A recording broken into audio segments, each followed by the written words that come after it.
Changes could soon be coming to your electric bill, as at the State House, the Clean Air Act would make major changes to how wind, solar, and nuclear energy is handled in Ohio. But as NBC4's Jason Aubrey reports, Democrats say the Clean Air Act isn't clean at all.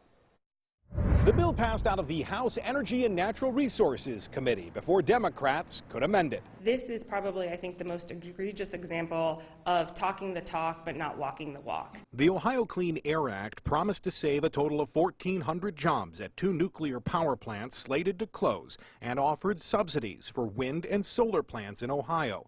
In exchange, Republicans wanted the elimination of a fee on electric bills that goes toward investment in renewable energy. Through Republican caucuses, there was many discussions about what's right or wrong for Ohio, and one of the big things that came up is we need to stop the mandates. After weeks of hearings and negotiations, the elimination of fees for renewable energy remained part of the bill. Access to the wind and solar subsidies were taken away. People didn't want to play.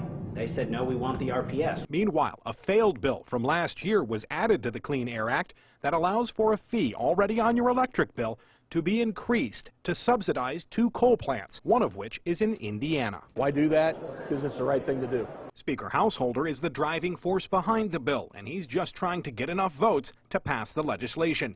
And what goes into the bill reflects that. Well, you know, we've always known that this bill was going to evolve, move along, and this is just a part of it. To me, the world's upside down. It's not just a slap in the face to the industry. It's really a one to each Ohioan. Democrats plan to put forward their own bill with ideas they say were ignored by the majority party.